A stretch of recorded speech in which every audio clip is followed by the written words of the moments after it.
Welcome to GMNC this morning. In studio is the lovely Claudia Greenwood. Good morning, Claudia. Hi, Patricia. How are you? Awesome. And you? Good, thanks. So we're chatting about setbacks and how it propels you forward in the long run. Yes. That topic, I think, is something that we can all relate to. Yes, we were just chatting about it now. Yes. You know, Patricia, what happens in life? You know, we set out to do stuff and something, you know, just doesn't Stops happen. us in our tracks. Yeah, and you know, we expect things to go smoothly, and that's good to be optimistic. But the reality is that sometimes things do go wrong, whether it's in our control or not, and often it is actually in our control. And then we see it as like, oh, you know, maybe I've failed at this, or I just can't do this, or you see, I've done this again, and we often talk ourselves out of achieving whatever we wanted to. But what I found is when we actually look at the setback as possibly a springboard to doing better, you know, it's like it's setting us up for something better. Okay, so I like to say a setback is a setup to set forward and move forward. Well, actually, the setback makes you relook at things, I guess, and reassess how you can be better, right? Yes, well, if we choose to see it that way, because sometimes we allow ourselves to get stuck in that defeat, you know, I'm defeated. And even if say for example, you wanted to run the comrades and you didn't actually, you know, finish Qualify. or the time that you wanted, or whatever it was that you were actually ultimately wanting. You know, the whole process of getting there's more to it than just the win or the qualification or the time. There's the whole build-up. It's, you know, I was courageous to do it, and I've accomplished something. And I've done all the training and all the work behind it. Yes, you know? and I've learned more about myself and my stamina, and you know, that could be basically that you see it as a setback that I haven't accomplished that, but that's your setup to say, well, what can I do differently and achieve next time, you know, but also celebrate what's actually gone right. I think we all miss that step, you know, count your wins, celebrate what actually good came off it, you know. I know, we're so impatient, aren't we? We are, So, all of us. And you know, the other thing is, like, I like to actually sometimes relate to it like a game. You know, the TV game, movie, like, you know, computer games, Right. all right? And they've got different levels.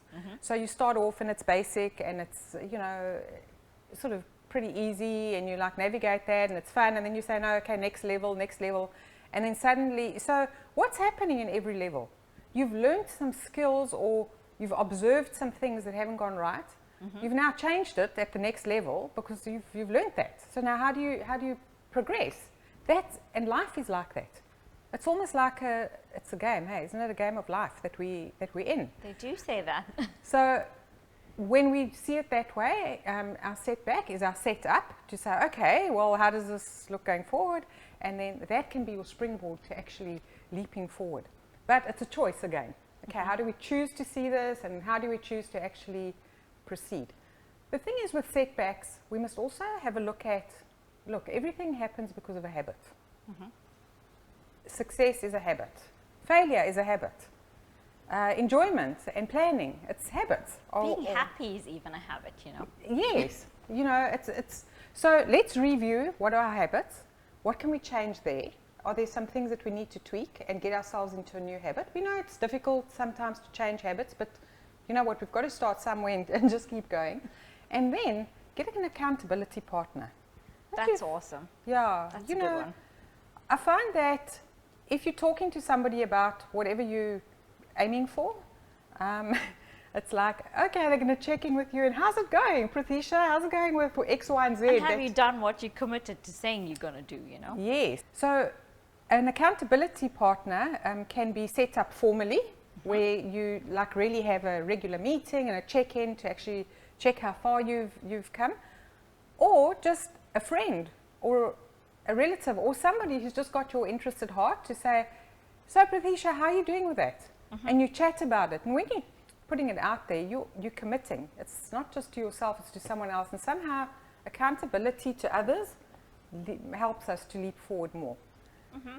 So definitely, that's a good one. Yeah, so And a lot of the time when we're involved in something, everybody doesn't get it, you know? So if you find an accountability partner who actually gets where you want to go, then that helps as well. this is the thing.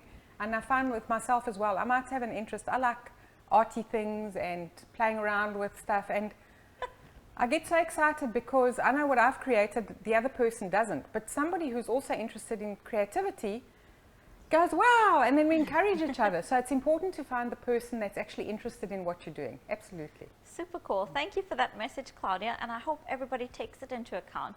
And the next time you have a setback, think about what you can do better, you know, instead of defeating yourself and going down the track of I failed.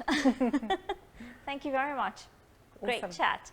Stay tuned. Next up, there'll be an ad break, and then I'll be waiting right here for you.